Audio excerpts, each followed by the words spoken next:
I remember I'd come home from work on 3 to 11 and Carolyn would be up flipping out, crying. And I can remember turning on the late movie and I would sit and hold Carolyn and sing to her.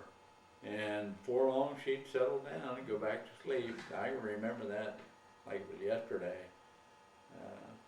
I always really liked that, Yeah. that she would settle down when I started singing to her. Most people flip out, but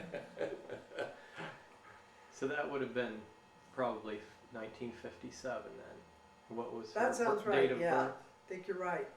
What was her date of birth? Her date of birth was October 24th, which is our wedding anniversary. So she, all through the years, always let it be known that she was the best wedding present we ever got, anniversary present. Well, she is, isn't she? Yeah, well, I don't like to be put on the spot, but yeah, Well, I think she is. I think she is, hey, that's coming up pretty soon. right? What are you getting me for our anniversary? Oh, well, we'll discuss that later. So Carolyn had big brown eyes, and Tom had big brown eyes. So as the children went along, maybe I'm jumping ahead, but at what point did we want to bring it in? I don't know.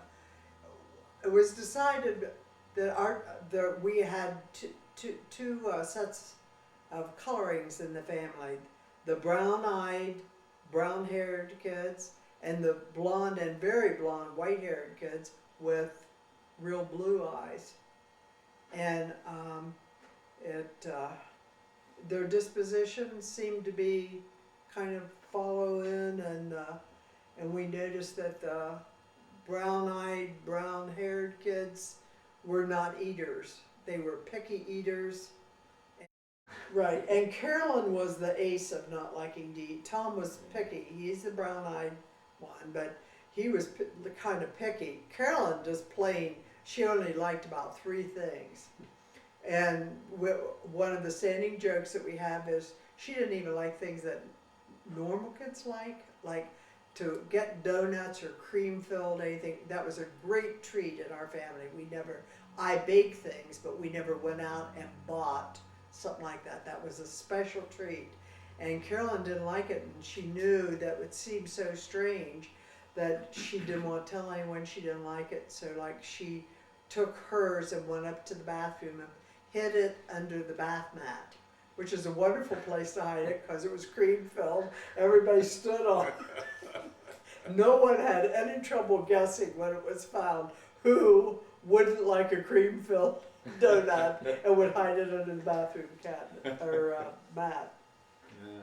What was she like as a baby? You said Gretchen was real calm Yeah, and even, and Tom was more active. Was she? she was of the more active type, and Carolyn had a lot of fears, and I don't know that she particularly likes to be reminded of it, although she is constantly reminded of it by her siblings, that she was afraid of butterflies, and she was afraid to get her hair cut, and she was afraid of Uncle Paul's convertible because she was used to cars that had roofs on, and it scared her when they put the top down. The rest of them thought it was great fun. She was afraid of it. And so in her early life, there were a lot of things that she was afraid of, but she's the only one that sucked her thumb. Tom sucked two fingers and pushed his teeth out, so we had to end up putting braces on his teeth. She sucked her thumb, but she cut her lip severely when she was about 4, and between 4 and 5, and she should have had stitches, and I knew she should have had stitches, but neither her father nor I were brave enough to take her to emergency because the roof would have gone off. So we just said, okay, Lord, heal her, because no one wants to deal with this, not the doctors, the nurses, or the parents. And the good that turned out of it is it was a kind of open wound, and it hurt her to suck her thumb. So she broke herself of that habit and never had any problem with her teeth. So It's where being afraid came in for a positive effect. But what do we call that blanket she liked? Her security blanket? Blanket. She had a security blanket that had kind of a Binding. silk, huh? Yeah, Kind of a silk binding. binding on it, and that was, instead of sticking her thumb, she always grabbed onto that thing, Mhm. as I remember. And she was a cheerleader for St. Thomas Yeah. basketball. They didn't have football. Right. She never watched the game. She was never interested in sports, but she was a very good cheerleader. Yeah. Because Carolyn has a lot of pep and a lot of expressive qualities. So she's very cute. So she made a good one, although sports didn't interest her at all. So, She was a good student too. she was a good student. She worried about it a lot, and she said that since she was short, she always went to the first row and sat and looked at the teacher and never took her eyes off, tried to get everything that they said. Oh, another memorable thing that happened to Carolyn was because her birthday was toward the end of October, she could have gone either way. The cutoff was November 1st. I believe at that time it was sometime in the fall. I think maybe it was October 31st. So we could do either. So we debated for a long time whether to put her in a little bit younger, hold her around a year. But she did fine in kindergarten, and she had done that. So we decided to go ahead and put her in. And we put her in St. Thomas, and she would come home and she would have real terrible marks on her papers. And I knew she was smart. I knew that couldn't be the problem. So when I talked to the teacher said that she thought Carolyn worried more about what she was wearing to school that day than she worried about whether her work was done. She just didn't seem that academic. And she thought that Carolyn didn't listen to the instruction, and so she didn't know what to do with the paper, so she would get it all wrong because she didn't know the instruction. And if the teacher came to her personally and gave her the instruction, she would get them all right. And the teacher said that is a sign of immaturity when you can't get group instruction but you need personal instruction. So she suggested and she said if I had a smaller class, I think she would be all right. But I have a large class, 30-some, and I can't give her individual attention. So I think she's in the middle of the family. I think pull her out and let her be the oldest of the kids at home, and that will help mature her. And learn to give her instruction. So it was what they called Montessori theory. And what you do is, I would say, give her instruction on and off through the day. I would say, Carolyn, you go over to the blue chair and touch it, and then go over to the plant and walk around it 3 times, and then come over to the couch and sit down and then get up. So you give them a series of instructions. Then come out and do the dinner dishes. Give her a series of instructions, and she had to remember it all and see if she did it. And Paul and Charlie got brilliant because they were here under her, and they did everything she did. And so when I gave the instructions, they would do it too. And I think actually they benefited from learning how to follow instruction and teaching her. So I put her back in the next year.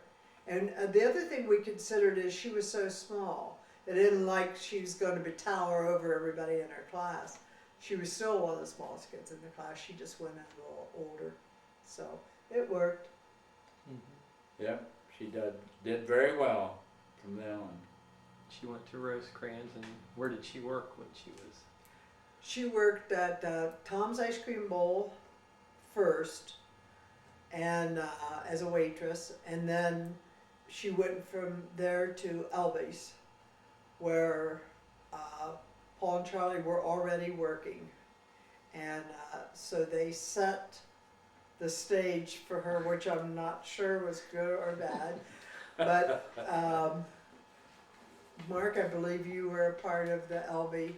Yeah, I worked Group. there Uh-huh, 17 years. uh-huh. So, tend to call it Quinn's place because, Paul, Charlie, Carolyn, and Francie all worked their way through college by working there in the summers and Christmas and different. Actually, High I think school. Bob Adams was the biggest influence at Elby's. Oh no. So she was a wonderful waitress. She made really Oh, good yeah, money She made the bucks. because she was good at it. Yeah, and she cared about things too. That makes Yeah. a good waitress. Okay. I think we forgot to mention too when we were talking about names, Tom. I know he's Oh. named after his dad, but Junior. You're right. Thomas Gerard Quinn Jr. mhm. and he was named after his dad. And Gerard, you just like the name. I think we discussed that when we discussed Tom's, that his mother, that was the patron saint of maternity or pregnant women, and she was 40 and Tom was the last one, and I think she was feeling a little need of some saint help. And she felt that way even more after I was born. Okay, so Carolyn, she would have graduated from high school then in 76. Mm-hmm. Okay, so we figured she was born in 57. So then you're getting near the end of the 50s now. What happened after Carolyn? Paul was born, and Paul was named Paul Andrew Quinn, Andrew being after Tom's father, who was Andy Quinn, and who later Paul named his own son Andy Quinn. And Paul, as I say, they got steadily bigger babies. Paul weighed 9'6", if I remember right. And I know the nine's right, some of the ounces. I remember the doctor commented, he looked at him and said, "Hey, he's gonna walk home." He's big enough. And what was his date of birth? March 28th. 28. And what would the year be then? 59. Actually, it was 59. Easter Sunday. It was. And I was in the hospital, and I had all the clothes laid out, knowing that, it would be around that time. And I remember standing up in the window and looking down where you couldn't bring the kids in the hospital then, so Tom had them lined up across the street. And he had Gretchen, who was quite tall always for her age, and Carolyn, who was always very short for her age. He had Gretchen's petticoat on Carolyn. So her dress came to the proper place, and the petticoat hung about 7 inches below the dress, which I kind of wondered why he didn't notice that. But at least they had the shoes on the right feet, I think, because they could all walk. But besides Do you that, remember, were they excited to get a little brother? oh yeah, yes, Gretchen and Tom were always excited with every new sibling that they got. And then Carolyn, there's a year, I think there's 17 months between Carolyn and Paul, so she didn't care that much. She was just like a little less than 2 years old, standing there in her long slip. So. And what kind of a baby was Paul? Where Carolyn was very expressive and very real bright eyes and everything, Paul was more laid back, more kind of like Gretchen, the blonde-haired, blue-eyed kid again. They all seemed to be more laid back, and but Paul was very stubborn. He's the only one. Well, we think maybe being stubborn might be an Irish trait, but it was more obvious in Paul. But because he would never tantrum, of which the 3 older ones would have a tendency to tantrum. He never did. He would just He just sit. caused them to tantrum. Yeah. And he would sit there when he didn't get his way and go,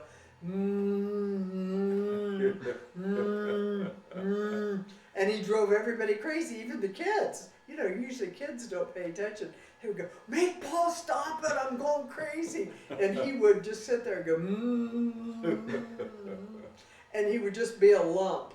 And I remember the babysitter would say, you can't pick him up. I mean, I would say to him, Paul, it's time to come in the house. And he would only be 3 years old or something. And he would just sit down on the sidewalk and you couldn't pick him up. He was chunky and he just would make himself dead weight. Yeah, he just, tighten up all his muscles, it was really hard to get him picked up. But he didn't tantrum, he never caused a lot of problems, and I would say Paul was the least academic in school. He always liked sports a lot, and we kind of shuffled Paul along in school. He was very smart. Wasn't a question of being smart, it was a question of he was not as interested.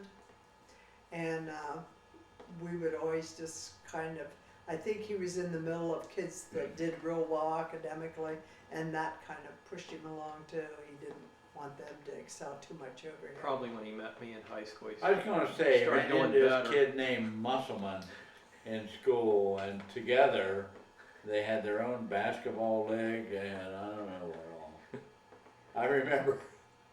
I remember kids would have to write things for detention, and Paul would do it and then sell them to the kid. You That was know, Pat. huh? Pat did that. I thought it was Paul. Uh-uh. Oh, well. Paul probably taught him too, maybe. Well, maybe I didn't know that Paul did, and Yeah, he did taught it. Pat, He but would sell I them. know Pat did it. Yeah. That's right. Pat didn't like schools that well either.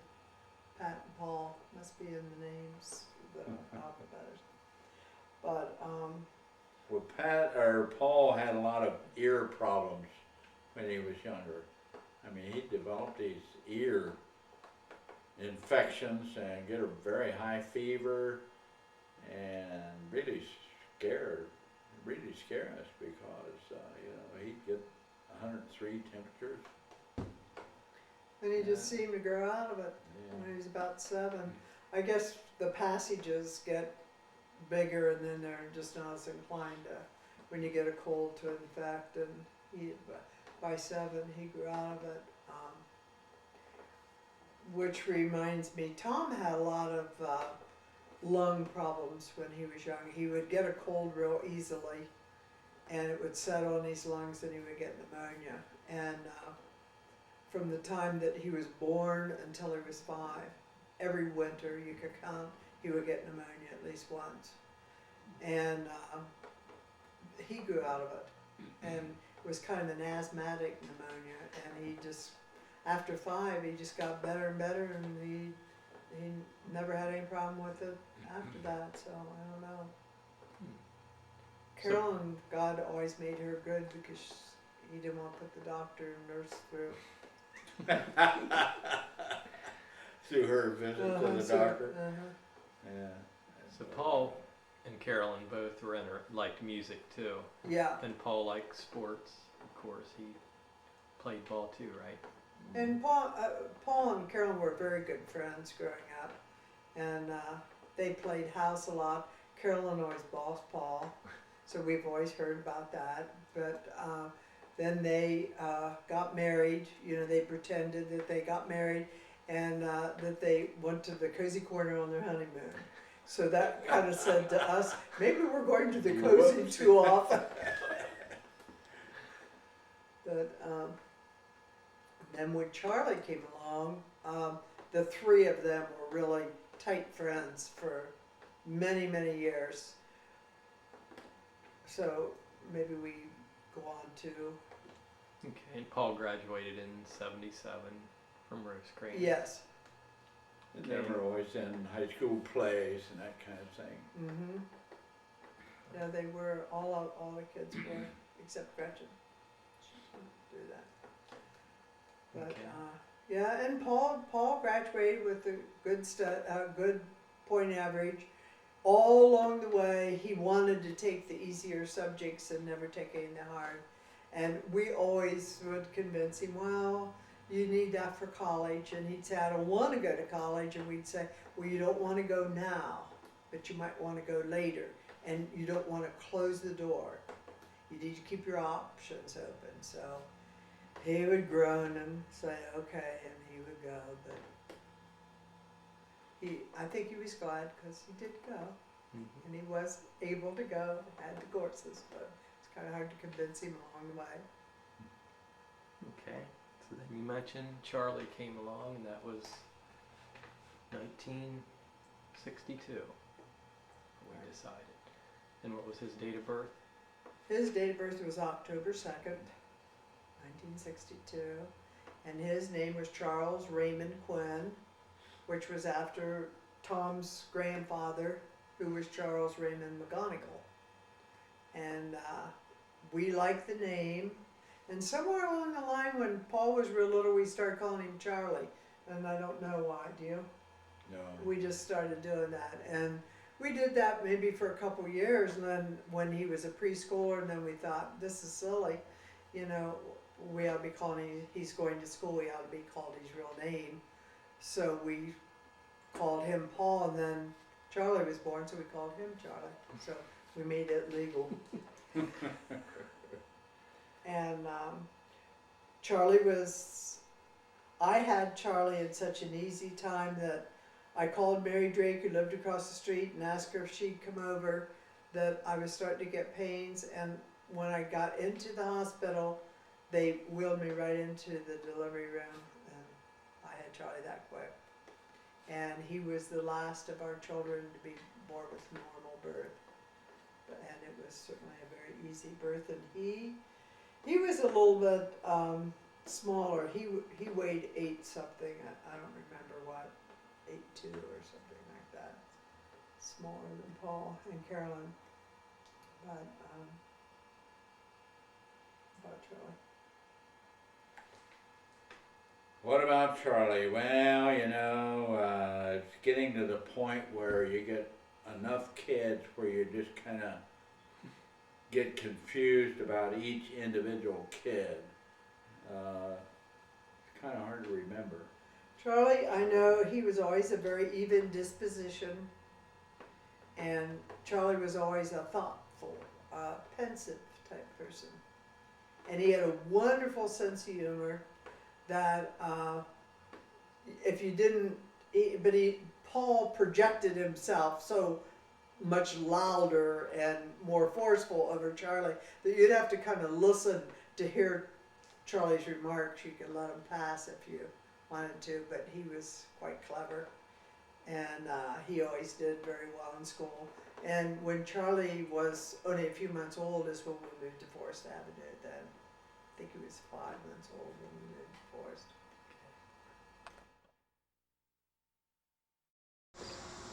This is where we moved when we moved down here from Oakwood Avenue.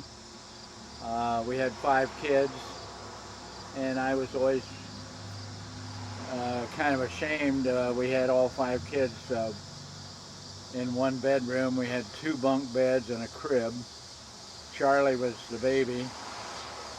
It's kind of a funny story. We moved down here and had 4 bedrooms, and I told the kids they could sleep anywhere they wanted. One of the rooms is kind of small, and for quite a while they all slept in the same bed in that little bedroom.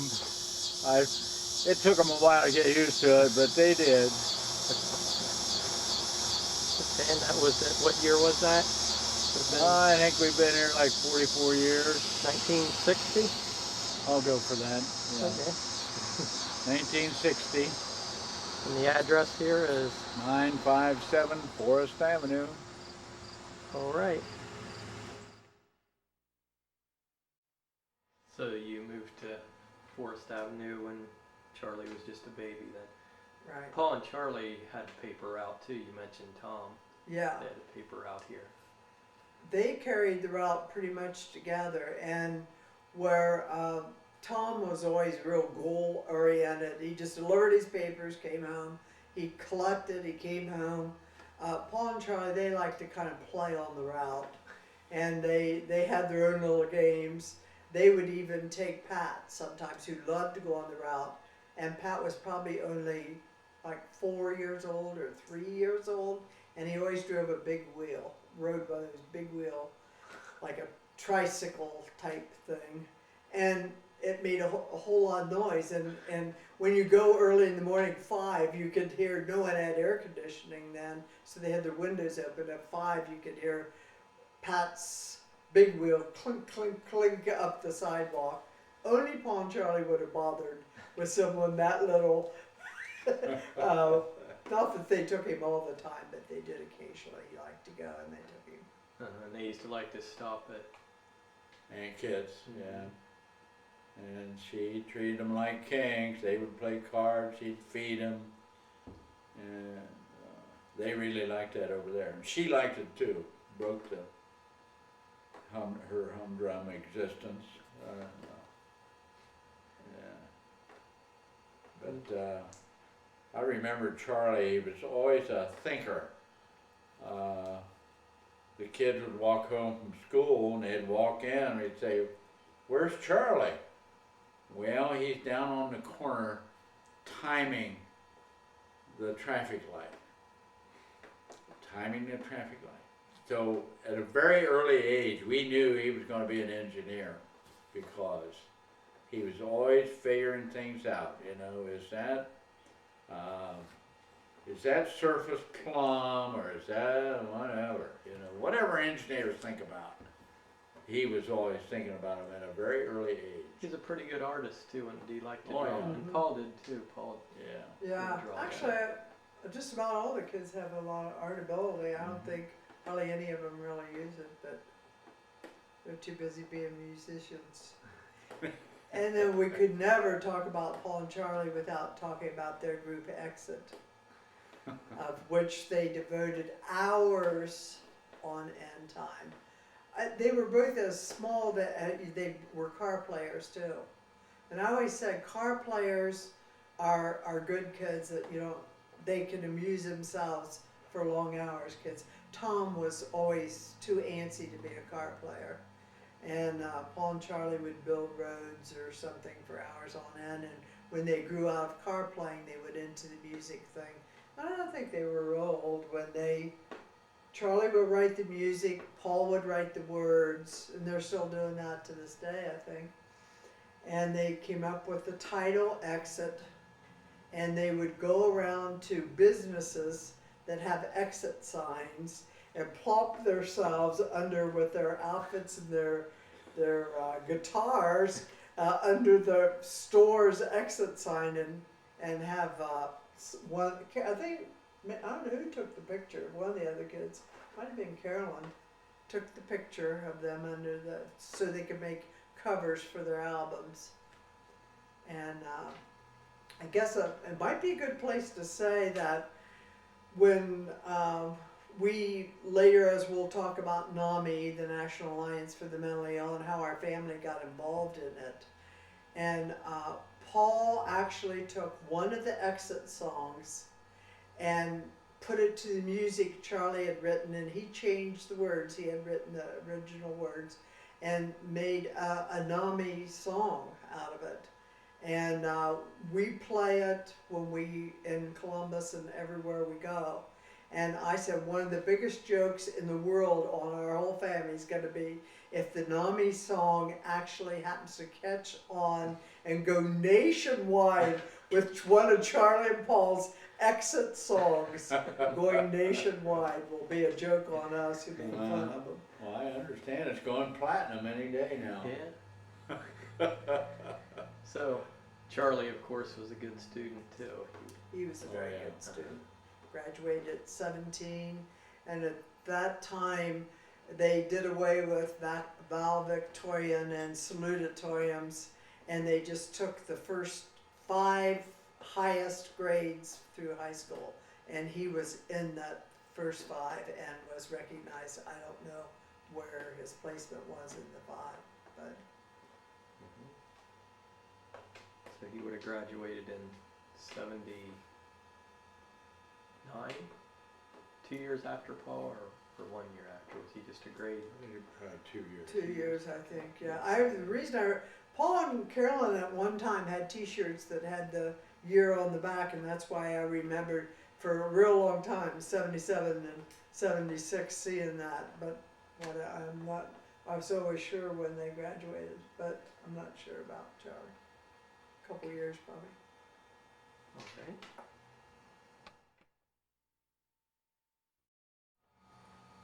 Okay, well, do you want to tell about